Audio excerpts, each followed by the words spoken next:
그때 나왔던 문제들 맞히나 못 맞히나 2017년 3월 10일에 돌아가신 분 몇 분 이렇게 5분 그건 다 알지. 조남이 어떻게 되죠? 뭐 예를 들면 제가 이 태극기 집회에 와가지고요 여러분들하고 이렇게 하면서 너무 정말 행복하고 즐겁고 또 문재인은 정말 꼴보기 싫지만 우리의 희망이 보인다 그런 생각을 하고 있습니다. 그래서 정말 감사한데요. 그 유튜브 보시는 분들이 저한테 왜 이렇게 목소리가 기어들어가고 이렇게 처음에 와서는 막 소리 지르고 그러더니 왜 그러냐 그러는데 저희 어머님이 목이 우리 여기 이규택 선배님처럼 변한다고 약 먹으라 그래서 지금 약 먹고 있습니다. 이 부산서부터 좀 열심히 하려고 목소리 못 내고 있는 거니까요. 제가 겁먹어서 그러는 게 아니고 이 약 먹고 있어서 목소리가 좀 시원치 않습니다. 죄송하다는 말씀드리고 근데 굉장히 좋아졌습니다. 열심히 하겠습니다. 그리고 오늘 김기수 변호사님 오셨는데 아마 여기 저 연배나 저보다 더 연배가 더 되시는 어르신들은 우리 김기수 그러면 여러분 아셔요? 아, 세계 챔피언 김기수. 그분보다도 지금 더 유명하신 분입니다, 여러분. 오늘 강의 잘 들으시고 또 여러분들이 앞으로 투쟁하는데 또 도움이 될 수 있었으면 좋겠다는 생각이 듭니다. 오늘 사회를 맡으신 우리 이주천 교수님 어저께 또 6.25에 관해서 좋은 말씀 많이 해주셨는데 우리 사회자에게 마이크를 넘겨드리겠습니다. 예, 고맙습니다. 무더운 날씨에도 이렇게 우리 모여주신 애국당 우리 공화당 당원여러분들에게 감사의 뜻을 표합니다. 오늘은 좀 귀한 분을 모셨습니다. 지난번에 우리가 3.10 5명의 애국 열사가 돌아가신 데 대해서 변호 담당 이렇게 저렇게 하신 분을 모셨는데 그때 오신 분이 김기수 변호사신데 1시간 반에 걸쳐서 귀중한 증언도 해주시고 또 저희들에게 굉장히 중요한 변론이라든가 자료를 지금 넘겼습니다. 그래서 옛날 이야기도 많이 하셨는데 저하고 그 뒤에 며칠 뒤에 술을 좀 많이 했습니다. 그래 이렇게 하다 보니까 아예 한번 팟캐스트를 모시고 싶다 해서 그렇게 흔쾌히 이제 승낙을 해 주셨고요. 이분은 김기수 변호사님 지금 우리나라의 지식인들이 많은 역적질을 하고 있습니다. 주사파 정권이 등장하는데 굉장히 기여를 한 대학의 학문이라면 저는 역사학과 법학을 들고 싶습니다. 우리나라 역사학계, 우리나라 법조계 정신 차려야 됩니다. 그 중에서도 이 법학, 사법부가 완전히 무너졌지 않습니까? 근데 이번에 좀 보니까 김기수 변호사님 학력을 보니까 고려대학교 법대를 졸업하셨는데 저하고 한 20년 차이 같아요. 좀 몰랐습니다. 사실 고대 나온 줄. 고대에도 이런 우익의 변호사님이 계신가 참 반갑고요. 85년도 달성고등학교 졸업하셨고 사시 39회 합격하시고 법률사무소인데 이분이 이제 특이한 것은 사회활동입니다. 바른교육실천 행동 대표로도 하시고 바른사회 시민회의 감사도 하시고 또 역사에 관심을 기울이셔서 국사교과서 연구소 이제 사무총장도 하시고 또 원자력 정책연대 거기도 일하시고 또 이제 변호사 모임이죠. 자유와 통일을 향한 변호사연대 공동대표도 하시고 공익제보센터 공동대표 그리고 또 언론에서 한 2년 됐죠. 박근혜 대통령 탄핵 시에 프리덤 뉴스라고 그 신문사도 한때 경영을 하신 것 같습니다. 물론 지금은 문 닫았지만 우리 3.10 자료 수집에 귀중한 자료라든가 신문, 사진 이런 것을 보관을 해주신 우리나라 변호사계에 참 보기 드문 애국자시고 인물이십니다. 자, 우리 김기수 변호사님 뜨거운 박수로 모시겠습니다. 예, 이렇게 야외에서 앉아서 해보니까 되게 처음이고 사실은 되게 저쪽에서 올라오는데 설렜습니다. 아유 정말 강남역에서 전철을 타는데 젊은 친구들이 줄을 서가지고 이렇게 순서대로 타는데 새치기를 할 수도 없고 이래가지고 이거 참 한 세 차를 보내고 타다 보니까 좀 늦었습니다. 그 줄을 서 갖고 있는 젊은이들 보니까 아, 대한민국 만만치 않다, 절대 안 망하겠다 이런 생각이 있습니다. 여러분도 그런 생각하시죠? 지금 뭐 제가 여러 가지 일들을 많이 한다고 소개했는데 사실은 잘하는 거는 별로 없습니다. 계속 좀 상황이 안 좋아진다는 생각은 하는데, 그래도 오늘 우리 강화문에 2016년 12월에 민노총 도심 집회 이후에 이렇게 강화문에 우리 공화당이 깃발을 나부끼고 또 우리 태극기를 든 시민들이 이렇게 많이 모여서 우리 목소리를 낼 수 있다는 것은 정말 격세지감이라고 이렇게 생각합니다. 3년 반도 안 됐잖아요. 2년 정도 됐는데 이렇게 변했으니 앞으로 한 1년만 더 지나면 이 강화문에 아마 꽉 들어찰 것 같습니다. 그죠? 그래서 이제 뭐 지난 얘기는 그만하고 이제 저 한일 관계부터 좀 얘기를 해드리고 싶고요. 그래서 이제 제가 이거 어떻게 봐야 되나, 일본을 어떻게 봐야 되나 이런 생각이 듭니다. 근데 제가 역사학자가 아니기 때문에 제 얘기가 틀릴 수가 있습니다. 그리고 생각이 다를 수가 있습니다. 그래서 우리는 보수를 지향하는 사람들은 이렇게 관용이잖아요. 프랑스 혁명을 겪고 나서 우리는 뭘 배웠느냐? 관용이죠. 탈레랑스라는 게 관용 아니겠습니까? 그런 내하고 다른 사람을 인정하는 거예요. 그런데 저 청와대에 계신 분은 인정 안 하잖아요. 그죠? 적폐는 인정 못 하는 거잖아요. 그래서 저분들은 기본적으로는 문제가 많은 분인데, 오늘 문재인의 성토보다는 지금 반일몰이하고 있는 이 내막에 대해서 내년 총선용이다라는 거는 다 알고 계실 겁니다. 이미 유명한 팟캐스트에서 다 얘기했는데, 근데 지금 많은 변화가 일어나고 있고, 오늘 볼턴 국무장관이 오고 또 어제인가요? 그 러시아 폭격기가 아니고 조기 경보기가 중국하고 짝 맞춰가지고 같이 양쪽에서 떠갖고 합동훈련을 동해에서 했지 않습니까?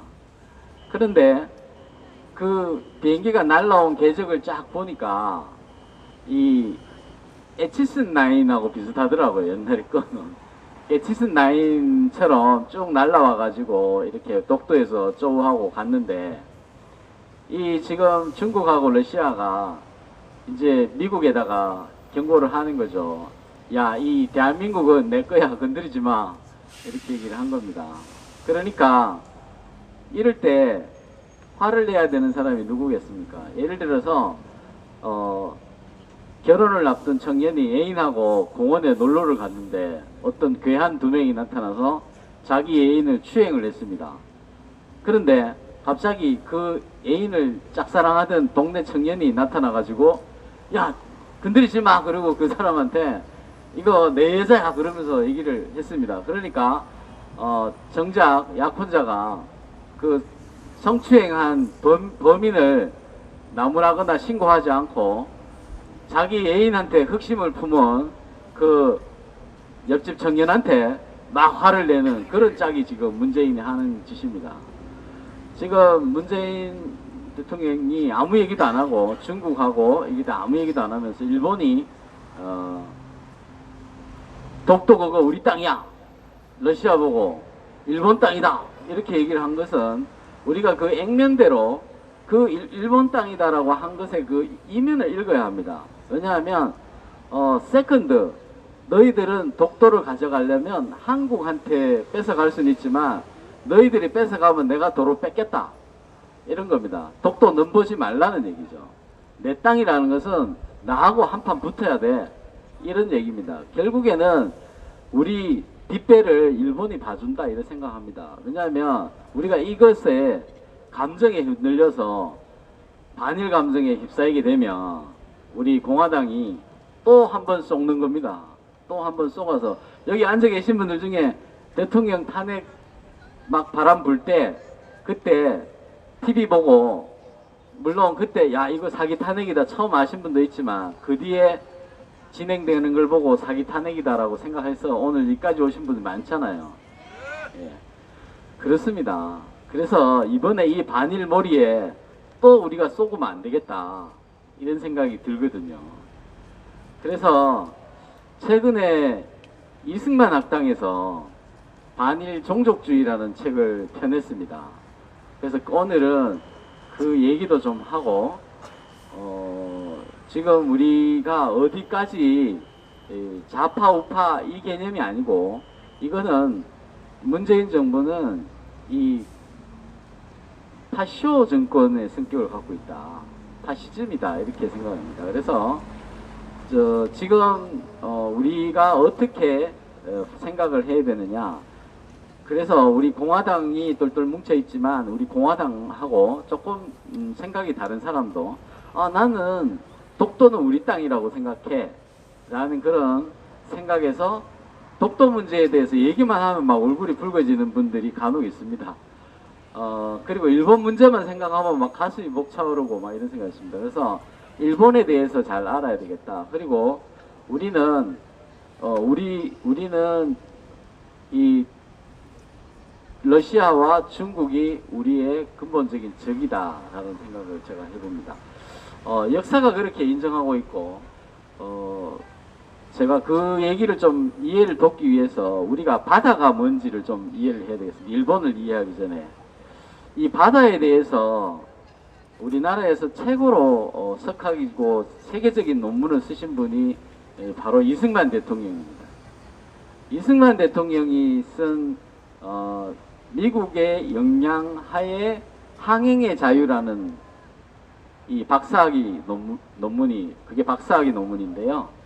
그 당시에 이 논문은 굉장히 유명한 논문이었습니다. 그래서 윌슨 대통령이 이 교수직에 있을 때 그 논문 지도를 했고 그 논문 그대로 2차 세계대전 이후에 그 브레튼 우즈 체제가 성립이 됐습니다. 미국의 영향 하에서의 항행의 자유가 우리는 70년을 누려왔고 그걸로 인해서 무역을 해가지고 우리는 이렇게 잘 살게 된 겁니다. 영국은 그럴 만한 항행의 자유를 자기 혼자만 누렸어요.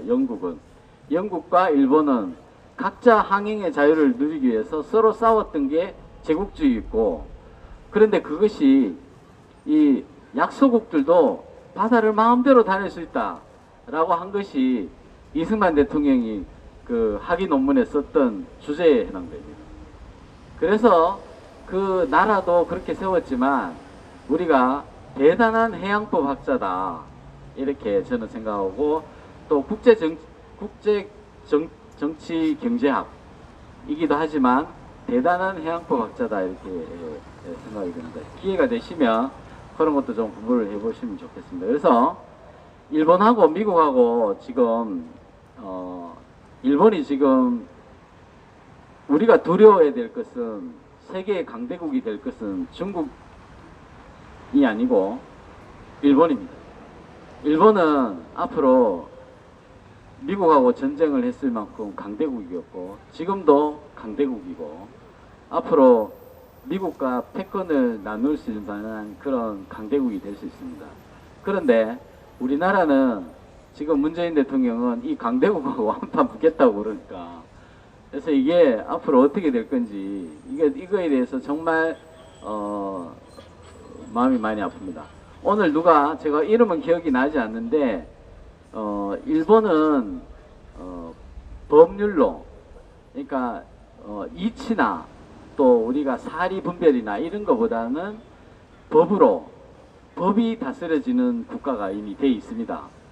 그래서 옳고 그름에 대해서 국가가 법으로 만들어 놓으면 다 법을 지키는 국민 문화가 돼 있거든요. 그런데 우리나라는 법이 있거든요. 법이 엄청 많아요. 근데 법을 국민 개개인이 나름대로 해석을 해요. 심지어는 유명한 김모 개그맨이라고 있어요. 그분도 법을 혼자 막 해석을 해요. 그러니까 우리나라는 그래서 떼법이 나오고 법이 있는데 그 법을 자기 나름대로 했어요. 자유한국당에서 해석하는 법 다르고 민주당에서 해석하는 법이 또 달라요. 그래서 이거는 우리나라가 지금 아직까지도 어떻게 보면은 이 정신문화가 아직까지 우리 개인의 문화가 많이 덜 발달됐다는 생각이 들고 또 저는 사학자는 아니지만 법을 전공한 사람으로서 이 생각합니다. 우리가 한일 합방을 당했는데 굉장히 억울하게 생각하시죠? 그죠? 한일 합방 그러면 어떻게 생각해요? 억울하죠? 근데 한일 합방 때 살아 계셨던 분 없잖아 지금. 근데 우리는 이 국가하고 개인하고를 구별을 할 줄 알아야 됩니다. 이제 국가가 주권을 잃은 것과 개인의 자유가 하고는 다르다라는 것을 분명히 알아야 됩니다. 그리고 국가라는 개념에 대해서 어떻게 해야 되느냐. 그래서 국가에 대한 개인의 의무는 무언가, 국가하고 나하고는 다르다. 이걸 아셔야 됩니다. 물론 그것이 우리가 공화당에 이렇게 열심히 이렇게 충성이 있고 애국심이 충만한 분들이 애국심을 의심하라는 얘기가 아니고요. 우리가 한일 합방을 당했는데 그 당시에 살고 있던 국민 개개인도 합방을 당했다 이렇게 생각하는 거예요. 그리고 그것으로 우리는 계속 믿어왔어요. 그런데 역사는 그렇지 않습니다. 국민 개개인의 우리나라가 지금 그 당시에는 백성으로 살다가 총독부의 신민이 된 거, 그러니까 국민이 아니라 그냥 개인의 권리 의무 주체가 정확하게 된 것이 조선 민사령이라고 민법이 들어왔어요. 1911년도인가 그렇게. 일본 민법을 그대로 우리나라에 부여를 해서 이렇게 우리나라에 민법이 시행이 됐는데, 그 민법이 1조에 보면은 권리 능력 이래 가지고 권리 능력은 사람으로 한다 이렇게 돼 있어요. 그 사람이라는 거는 단체라든가 여기 살아있는 개개인이에요. 그래서 거기에 많은 어떤 철학적이고 법학적이고 이런 모든 것들이 녹아있는 유럽의 서구 문화가 우리나라로 처음 들어오고, 우리 국민들한테 조선 민사령으로 양반하고 계약을 체결할 수 있는 권리, 양반하고도 계약을 하면 내가 그 법원에 가가지고 업소를 할 수 있는 거죠. 그 법원은 그 전에 먼저 생겼고요. 법원은 먼저 생기고 민사령이라는 걸 만들어줘서 사실은 우리는 그거를 직시를 하지 않는데, 근대적인 법에 의해서 개인이라는 권리 능력을 가진 개인이라는 주체가 우리는 탄생을 한 겁니다. 그 탄생을 하기 위해서 서구에서는 수없이 많은 사람이 피를 흘렸어요. 그런데 일본이 그거를 피를 흘리지 않고 메이지 유신을 달성을 했고, 그것을 우리는 가져왔습니다. 그래서 이거를 일부에서는 식민지 근대화론이다 이래 가지고 뭐 이용훈 교수님이라든지 이승만 학당을 엄청 공격을 합니다. 식민지에 무슨 근대화가 있느냐 이렇게 얘기를 합니다. 그래서 제가 깊은 얘기는 안 하겠지만 어쨌든 국민의 바탕이 될 만한 개인들은 그 국가의 3요소가 있잖아요. 영토하고 그리고 국민, 그죠? 주권 있잖아요. 이게 국가가 형성이 되는 건데, 그런데 이게 하루아침에 만들어지는 게 아니고 개개인의 자유를 가진 개인의 자유를 가지고 개인이 재산을 가지고 있는, 그 개인이 재산권을 지킬 수 있는 그런 것들의 진짜 개인들, 이 근대적 개인들이 1900년대 초에 우리는 형성이 되기 시작했습니다. 그래서 정말 이제 가족 옛날에 저희도 뭐 1년에 한번 그 기재서 모사라 그래가지고 문중에서 다 지내고 이랬잖아요. 그 단체에 결속이 돼 있었다가 우리가 진정하게 개인으로 이렇게 시작이 됐던 겁니다. 나라는 없었지만 저는 개인은 있었다 이렇게 생각합니다. 거기에서 우리는 인식이 출발을 해야 된다. 그리고 뭐 그 당시에 이제 이 나라를 되찾겠다는 우리 여러 가지 독립운동 하시는 분들도 있었죠.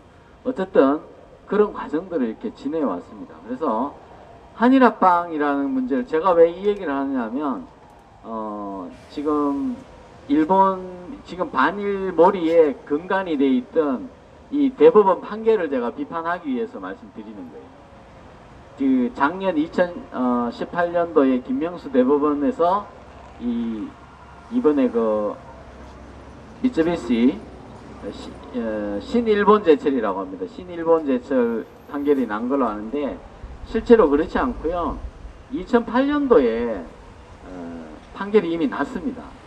그래서 그 쭉 제가 이따가 다시 좀 시간이 허락하면은 얘기를 드릴 텐데 일단은 기본적인 이해가 좀 있어야지 이해를 드리는 겁니다. 그래서 우리가 한일 합방이 됐다는 것은 주권이 없는 상태에서 식민이지만 개개인은 있었다라는 거고 그거는 우리가 21세기에 대한민국 국민이기지만 하지만 우리가 국적을 이탈할 자유도 있고 국적을 가지고 있을 자유가 있습니다. 그렇기 때문에 국가가 국민한테 간섭을 할 권리가 없듯이 개인을 잘 지키는 문재인 지금 하는 거 보면 개인이 권리가 얼마나 소중한지 이제 아시겠죠. 이 개인이 중요한 거거든요. 그래서 문재인은 지금 뭐냐면 아이들한테도 그렇게 가르칩니다. 개인은 잊어라. 민주 시민이 되라 이러는데 쟤들이 말하는 민주 시민은 개인이 아니에요. 개인이 아니고 오로지 그 똑같은 사고방식을 가지고 있는 하나의 그 평균적인 그 시민을 길러내는 거죠. 그리고 이런 어떤 사고를 갖고 있기 때문에 굉장히 위험한 전체주의적 사고 시민들을 길러내고 있죠. 그래서 반일 머리도 똑같습니다. 계속 세뇌가 되어 왔는데 우리는 이렇게 생각해야 됩니다. 국가와 나는 반드시 다르다. 근데 나를 지키기 위해서는 국가가 반드시 필요하다. 그리고 우리 옆에 앉아있는 사람들끼리 개인 간의 협동이 필요하다. 예. 그 다음에 이런 자유로운 개인들이 많으면은 외국인들이 뭐 일본 사람들이나 러시아가 우리 한국을 마음대로 못해요. 개인이 목소리를 높이고 이 사람들이 통제가 안 되는 사람들이. 그러니까 KBS, MBC에서 아무리 선동을 해도 안 속는 거예요. 그러니까 그런 거짓말에 속아서 이 북한 보십시오. 거짓말에 속아서 거지처럼 살고 있는 거예요. 시민들이. 그래서 우리가 개인이 정말 중요하다 이런 생각이 듭니다. 그리고 징용 노동자 관련돼서는 제가 판결 가지고 좀 말씀드리겠습니다. 자세한 것은 이승만 학당에서 펴낸 그 반일 종족주의라는 책도 있고 제가 10여 년 전에 복고일 선생님이 쓴 죽은 자를 위한 변명이라는 책이 있습니다. 저 역시도 대학 다닐 때 제가 85년도 대학을 다녔는데 저 역시도 해방전후사의 인식을 스터디를 해가면서 읽었던 사람이고 다 그런 읽을 책이 그런 것밖에 없었어요 사실 그때는. 근데 그 생각의 전환이 오게 된 것이 한 권의 책입니다. 그 복거리 선생님이 쓴 그 책에 보니까 제가 가장 인상 깊었던 게 이 유아 사망률하고 인구 증가율이었습니다. 그래서 조선이 멸망할 때 인구가 1000만 명이었는데 우리가 노래에도 있잖아요. 3000만. 그 해방이 됐을 때 인구가 3000만이었어요. 이것이 왜 그렇게 됐는지를 통계 자료를 거기에 써놨더라고요. 그래서 근본적으로 믿음을 갖게 됐어요. 아, 이거는 무언가 우리 인구가 왜 늘었지? 조선시대를 통틀어서 인구가 1000만이 넘은 적이 없었어요. 그러면 우리는 다들 여기 계신 분들 어릴 때 푸세식 화장실 써보셨잖아요. 배도 아파보고 약도 없어갖고 끙끙 식은땀 흘리면서 방에서 뒹굴어 보신 경험이 다 있으시잖아요. 그렇게 앓다가 다 죽었어요 사실은.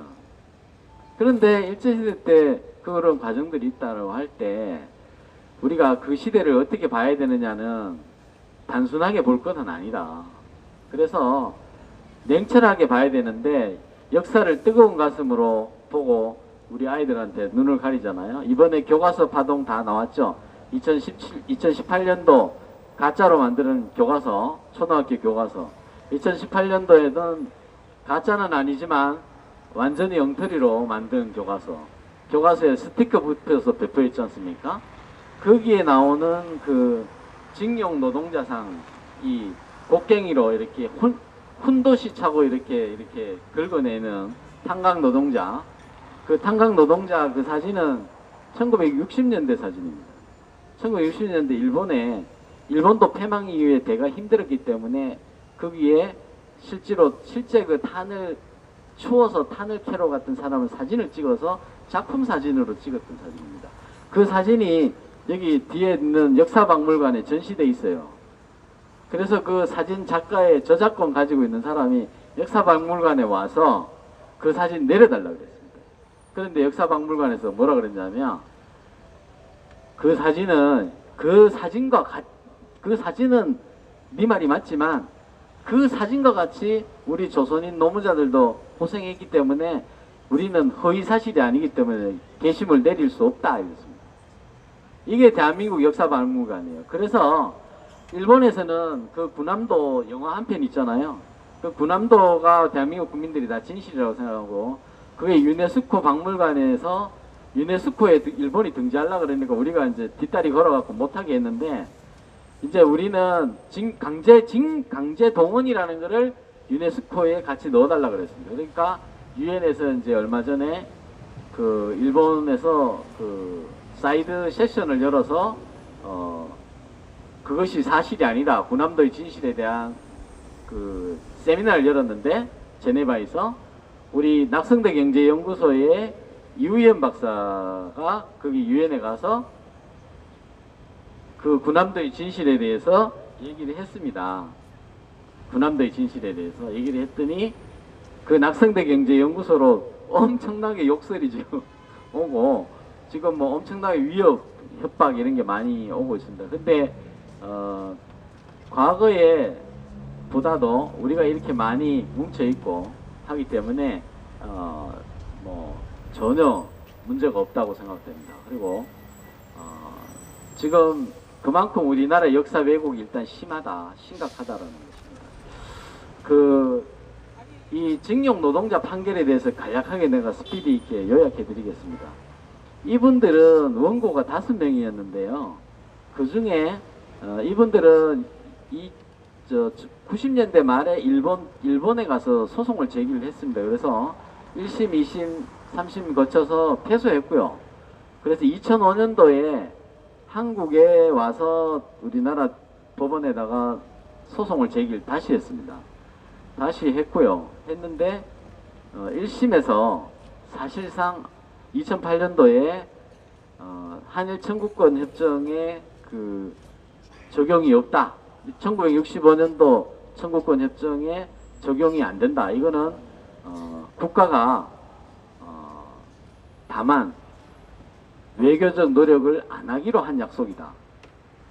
외교적 노력을 안 한다는 건 뭐냐면 외교적 노력을 국가가 일본하고 우리는 국가는 모른 척 할 거야. 요런 약속이지 개인은 얼마든지 청구할 수 있다. 이런 약속이라고 1심 판결이 벌써 결론을 내렸어요. 그래서 그때부터 일본 사람들은 굉장히 이 판결에 대해서 문제를 많이 삼았습니다. 청구권 협정은 어떻게 되어 있냐면은 1965년도에 한일 관계 기본 협정이 있습니다. 그 한일 관계 기본 협정은 뭐냐면 서로 국가로 인정한 겁니다. 우리는 그 당시에 일본을 국가로 인정하지 않았고 일본도 우리를 국가로 인정하지 않았습니다. 국제법에 보면 3가지가 있는데 국가 승인, 정부 승인, 그 다음에 교전단체 승인 이런 게 있습니다. 국제법에. 근데 국가 승인이 왜 중요하냐면 국가의 성립에 3요소가 있는데 그 국가 성립에 3요소가 있더라도 상대방 국가가 국가로 인정 안 하면은 외교 관계를 맺을 수가 없습니다. 그래서 이거는 국제법에서 아까 제가 개인이 만 20세가 되면 완전한 권리 능력을 취득하고 법원에 소송을 제기할 수 있는 권리를 취득하잖아요. 이것도 엄마 뱃속에 국가도 어릴 때 이게 국가 형태인데 국가 대접을 못 받는 거예요. 이게 국제법 국제사회에서는 대한민국이라는 나라가 성인으로 대접받는 거예요. 그래서 국제관계를 맺는 거예요. 외교관계를 맺고. 그래서 국제법이라는 게 있는 겁니다. 국가로 인정을 못하면 그냥 까뭉개는 거예요. 그냥. 그것은 냉전 시작될 때 이 소련이 그 연방의 민족들을 깔아뭉갰고 또 모택동이 중국 인근에 있는 거를 강제로 병합을 했던 것들 있잖아요. 그거는 그 주변에 있는 그 민족들을 국가로 인정을 안 한 겁니다. 그냥 깔아뭉갰고 거기에 대해서 깔아뭉갰을 때 어떤 국가도 그 나라와 외교관계나 동맹관계를 맺은 적이 없습니다. 그렇기 때문에 그거에 대해서 항의를 해줄 수가 없는 거예요. 근데 국제관계에 그래서 외교관계를 수립한다는 것은 우리가 예를 들어서 미국하고 동맹관계인데 러시아가 와서 우리를 병합을 해요. 그러면 미국이 따질 수가 있는 거예요. 야, 내랑 계약이 돼 있는데 왜 얘랑 나랑 이렇게 내일 그 무슨 공연도 해야 되고 뭐 물건도 받아야 되는데 네가 왜 난 니하고 계약, 난 러시아 너하고 계약한 적 없어. 이렇게 항의할 수 있는 거예요. 그런데 이 국제 승인을, 국가 승인을 서로 해준 거예요. 니도 국가, 나도 국가. 이렇게 하고 한일관계 기본협정은 뭐냐면 그 꿈에도 그리던 한일 합방이 무효인 것을 확인한다. 이거를 일본 사람으로 하여금 써가지고 일본 도장을 크게 빵 찍었어요. 그 일본 사람들이 한일 합방이 국제법적으로 무효라는 거를 받아낸 거예요. 이거를 그 독립운동의 완성이죠. 어떻게 보면 한일 그 기본협정이라는 거는 우리나라가 3.1운동을 해서 결국 이 한일 합방이 무효라고 하는 것처럼 여러분들 탄핵 무효 많이 외치잖아요. 근데 대통령이 석방이 돼서 그래도 탄핵 무효는 아니야. 탄핵 무효를 받아내야 되는 게 탄핵 무효죠. 그죠? 저는 그렇게 이해를 하는 거예요. 그러면 쉽게 이해가 되실 거예요. 한일 1965년도에 일본으로부터 한일 합방 조약은 무효라는 거를 도장을 팍 받아냈어요. 그리고 그거를 국제 외교 관계로 해가지고 우리가 국제적으로 다 인정을 받았어요. 그래서 이 일본에서 외교 관계를 맺어 놓으니까 이게 앞으로 일본하고는 이제 그렇게 했고, 그 다음에 그 청구권 협정은 이제 돈을 받기로 했고요. 물론 뭐 상세한 얘기는 하면 좀 어렵기 때문에 이 개인 청구권도 다 받기로 했고 국가가 대신 받아서 개인 청구권도 다 포기하기로 했어요. 그래서 그 돈을 받아가지고 우리는 어떻게 했느냐, 경부고속도로를 지었어요. 그리고 일부 유상차관은 포항제철을 지었고, 그 당시에 신일본제철이 와가지고 기술 지원을 많이 해줬다 합니다. 그런데 일본하고 약속을 어떻게 했냐면 그 돈 받아서 내가 우리나라에 줄게. 그리고 일본 사람들은 뭐를 요구했냐면, 우리가 여기 저기 신당동 같은 데 가보면 일본 고급 2층 가옥들 많죠. 일본 사람들이 그 두고 간 모든 재산을 미군 정청이 다 뺏었어요. 뺏어갖고 1948년도 초부터 1948년도 대한민국 정부 수립 전후를 해서 일반인에 매각을 해가지고 돈을 받아가지고 그걸 대한민국 정부에 기속을 다 시켰어요. 그게 대한민국 정부의 첫 예산의 토대가 된 게 일본 사람들 돈입니다. 그게. 그런데 여기 한국에서 살다가 일본 들어간 사람들은 도산을 다 뺏겼잖아요. 그런데 한국에서 살던 제일교포들은 안 뺏겼어요. 그 재산을 그대로 인정을 해주고 영주권까지 줬습니다. 그리고 1965년도까지 태어난 사람들은 영주권을 자동으로 줬어요. 그리고 그 이후에 그 살던 사람들이 그 이후에 태어나는 자식들까지 영주권을 다 주기로 그렇게 약속까지 다 했어요. 그만큼 보호를 다 해줬는데 우리는 사람 다 쫓아내보냈고 재산은 우리가 다 가져왔어요, 사실은. 그런데 그 돈으로 보상을 해주기로 해서 이제 일본에서는 무슨 법이 있냐면은 이 재국민 재산조치법이라는 걸 일본이 만들어요. 그래서 일본 사람들은 한국 정부 또는 한국 국민을 상대로 여기에 미군정청에 뺏긴 재산에 대해서 청구하지 못한다 라는 법을 만들었어요. 그리고 우리는 무슨 법을 만들었냐 하면, 우리는 뭐 뺏긴 게 없으니까 그런 법을 만들 필요 없잖아요. 우리는 이 법을 만들었습니다. 그 징용 가신 노무자로 가신 분들 신고받는 법률을 만들었어요. 보상 법률이 아닙니다. 신고받는 법률, 신고를 10만 건을 받았어요. 그런데 8만 건이 신고가 됐고, 10만 건을 신고를 받아서 한 5년쯤 있다가 경부고속도로 다 짓고 나서 뭘 만들었냐면 이제 보상에 관한 법률을 만들었어요. 그래가지고 75년경에 만들어갖고, 보상은 언제 했는지 아십니까? 77년부터 78년도에 8만 명한테 해줬습니다. 그 보상을. 넉넉치는 않지만 그 당시에 해준 겁니다, 그게. 결국 돈을 벌어서 박정희 대통령이 그 돈을 보상을 빨리 안 해준 거지. 이제 보상을 해줬어요. 보상을 해줬고 또 2000년대 초에도 특별 예산 해가지고 또 보상을 해줬습니다. 국내에서도. 그래서 이제 그 보상하고는 어느 관계가 없고, 그런데 이제 1심 판결에서 이미 아까 얘기로 돌아가면 우리 법원 판결에서 이거를 그 국가 간의 외교적 보호권을 행사하기로 한 거다. 이게 뭐냐면 이겁니다. 신일본 제철이 지금 국내에 재산이 있어요. 그거를 여기에서 대법원 판결 받은 사람이 압류를 했잖아요. 그러면 일본 정부는 외교적 노력을 해야 될 의무가 있습니다. 왜냐하면 국가라는 거는 자기 국민이 외국에 납치를 당했거나 국민이 한국에 있든 외국에 있든 국민의 생명과 재산을 지켜야 될 의무가 있거든요. 그 외국에 있으면 외교적 노력으로 재산을 뺏기지 않게 해줄 의무가 있고, 아베는 그런 책임이 있어요.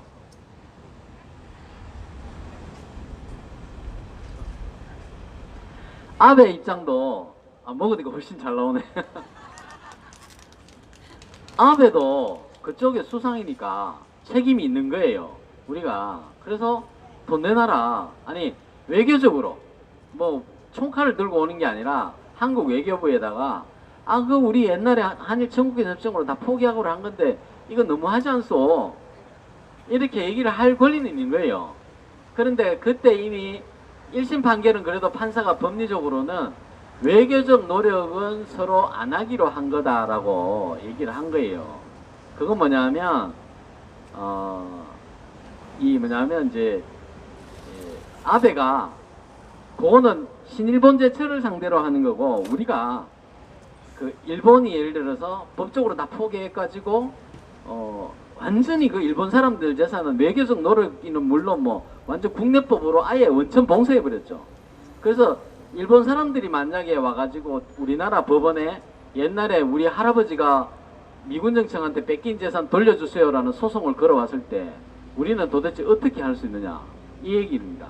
그래서 우리나라 그 사람들이 여기 와가지고 대한민국에서 판결 받아가지고 일본에 있는 우리 한국 대한민국의 재산을 압류를 했을 때 대한민국 정부가 가가지고 야 아베 제발 좀 그러지 말아줘, 이게 외교적 노력이에요. 이 외교적 노력도 하지 말아달라, 이런 판결을 1심 때 내려놓은 거고요. 외교적 노력은 이제 이런 부분이 있습니다. 그래서 김능한 대법관이 이제 2013년도에 결정적인 판결을 했습니다. 김능한 대법관은 판결한 건 뭐냐면 법리를 쭉 따져가지고, 얘기가 많이 됐으니까 제가 시간이 좀 됐으니까 그 김능한 대법관의 판결은 뭐가 문제냐면 1심 판결은 그래도 법리를 좀 따랐어요. 그 일본법에 의해서 그 구일본 제철이 있어요. 그게 그 망해가지고 4개 제철소로 분리가 됐습니다. 그래서 그 새로 그 자산을 양도를 받아가지고 그 자산을 팔았죠. 제철소를 팔아가지고 그 돈으로 부채를 다 갚고 파산했습니다. 그 자산을 돈 주고 산 사람이 다시 야하타 제철소라는 걸 만들어가지고 사업을 시작을 했던 겁니다. 물론 거기에 다시 투자했던 일본 은행이 있겠죠. 그런데 전혀 별개 법인입니다. 그런데 그 법리를 분명히 인정을 해가지고 1심 때는 우리가 신일본 제철과 구일본 제철은 다른 회사다, 청구할 수 없다라는 것을 법리적으로 양심은 지켜줬어요. 예를 들어서 청구권 협정은 우리 국민이 할 수 있다라는 막 좀 선동적인 판결을 이미 했음에도 불구하고 결론에서는 기각했습니다. 그게 대법원까지 갔는데 김능한 대법관이 판결을 썼습니다. 김능한 대법관이 판결을 쓴 이유는 이렇게 했죠. 건국을 하는 마음으로 썼다, 이렇게 그 당시에 했고, 그 옷 벗으시면서 상당히 스포트라이트 많이 받았어요. 그때 이렇게 편의점 차리셨나 뭐 그렇게 해서 개업 안 하셨거든요. 그래서 국민들한테 뭐 박수도 많이 받고 이랬는데, 지금 그 판결을 그 당시에 이렇게 주목을 한 사람들은 언론이나 이런 건 잘 몰랐습니다. 거기 정치권들도 잘 몰랐고 그 당시에 여당이나 야당이나 거기에 대해서 민감하게 생각을 못했는데 일본은 심상치 않게 본 거예요. 그거에 대해서. 그래가지고 많은 대화들이 있었고 문제 제기도 있었는데 이게 이제 정부의 현안 문제로 있었던 겁니다. 그런데 이거를 박근혜 정부 들어가지고 해결을 하려고 엄청 노력을 한 겁니다. 이거를 이게 판결이 나오면 문제가 심상치 않으니까. 그런데 김능한 대법관은 건국을 하는 마음으로 썼다 이렇게 얘기를 하거든요. 근데 이 대법관은 건국이라는 게 뭡니까 도대체? 그 건국이라는 게 대법관이 혼자 할 수 있는 겁니까? 그건 뭐냐면 법으로는 헌법과 법으로는 안 되는데 내가 보는 헌법은 이렇다라는 겁니다. 이게 전형적인 아까 처음에 말씀드린 일본적 사고방식, 서구적으로 우리가 이 한 국가의 대법관마저도 법이 뭔지를 모른다는 거예요. 이 법이라는 것은 준엄하고 판사가 법복을 입고 있으면 개인의 양심, 개인의 사상, 개인의 이런 가치관, 세계관에 전도되지 않고 오로지 법으로만 판단해야 되는 건데 그 법복을 입고 있으면서도 그 법복 안에 있는 개인의 가치관과 세계관을 가지고 판결을 했다는 겁니다. 그래가지고 헌법 전문도 자기 마음대로 해석을 하고 또 국가 간의 조약을 갖다가 마음대로 해석을 한 겁니다. 그래서 청구권 협정은 무효다. 국가에 대해서 우리 대한민국 국민을 기속하지 않는다. 이렇게 했습니다. 그것은 뭐냐면 대한민국 대법원은 국가기관이기 때문에 대한민국의 의사표시입니다. 쉽게 말하면 한 가정에 엄마하고 아빠가 있잖아요. 그런데 아빠는 아무 얘기 안 했는데 엄마가 밖에 가서 얘기하면 그 집에서 얘기한 거 안 됩니까? 그죠? 대통령이 얘기 안 해도 대법원에서 그래 얘기하면 나 한일 청구권 협정 안 지킬래 되잖아요.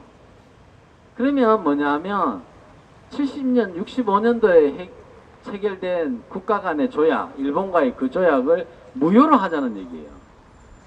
그때 65년도에 계약을 무효로 하자는 겁니다. 그런데 우리가 여기서 오늘 강조해야 될 게 제가 한 말씀 드리겠습니다.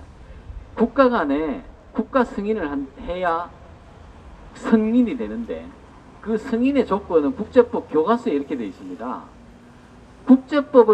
어느 국가가 국제법을 준수할 의사와 능력이 있느냐. 국제법 대학생들이 보는 국제법 교과서에 어느 국가가 국가 승인을 받기 위한 요건으로 되어 있습니다. 그게 안 되면은 다방 국가는 국가 승인을 안 해줍니다. 국가 승인 조약 체계라는. 그래서 지금 우리는 70년 동안 그대로 있었던 국가 조약을 쌩깐 거죠.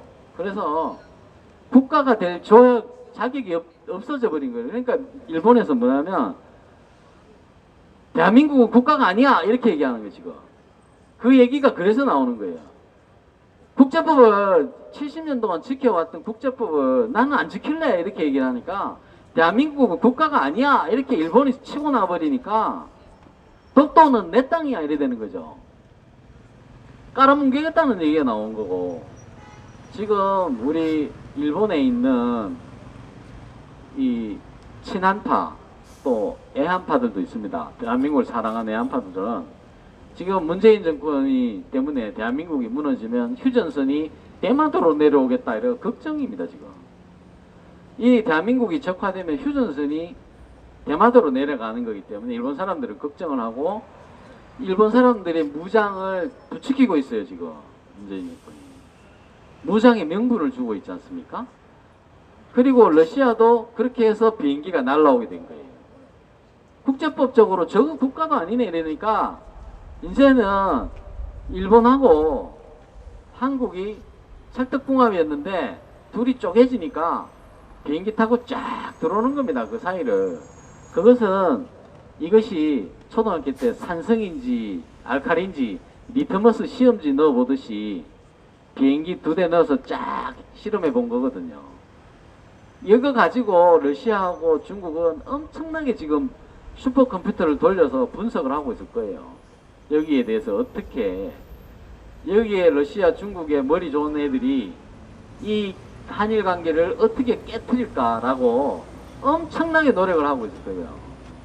이것을 지금 문재인 정권이 하고 있는 겁니다, 정말. 그래서 일본이 대한민국은 국가가 아니야 라고 해서 여기에 열받은 분들도 많이 계실 텐데, 독도는 우리 땅이야 라고 한 이유는 러시아한테 한 얘기예요. 너가 넘어오면 나하고 붙어야 돼. 100년 전에 하고 한번 붙어볼래? 이 얘기입니다. 그 러시아는, 일본은 그 독도라는 거는 우리가 무슨 힘이 있었습니까? 일제시대에 있다가 뭐 해방되고 나서 이승만 라인을 꺼버렸어요. 전쟁통에. 배짱 좋잖아요. 잔뜩 꺼가지고 그게 김대중 정부까지 그 선이 그대로 있었어요. 땡깡을 얼마나 부렸는데, 땡깡이라고 죄송합니다. 세게 나가. 그래가지고 중간선 라인 했는데 김대중 정부에서 어법 결정했다고 엄청 욕도 먹죠. 근데 이제 이승만 라인이 그만큼 강경했고, 그래서 그 이승만 라인 안에 듬뿍 들어와 있었던 게 독도입니다. 그런데 지금 이제 독도에 대해서 얘기를 해버리잖아요. 저 사람들은 독도 사랑하는 사람, 독도를 제대로 사랑하지 않는 사람들이에요. 그죠? 그래서 오늘 얘기는 우리 단일 감정에 사기 당하지 말자. 이 얘기를 우리 공화당 당원들이, 공화당 당원이 아닌 분들도 길 가다가 막 오고 계시네. 그래서 이거를 잘 이해를 하시고, 주위에 요즘 좋은 유튜브도 많고 저보다 강의 잘하는 사람도 되게 많더라고요, 요즘은. 그래서 요즘 제가 인기 별로 없어요. 제 것도 좀 봐주시고 그렇게 좀 해주세요. 감사합니다. 예, 그 강의 잘 들었습니다. 좀 듣고 보니까 굉장히 지금 심각한데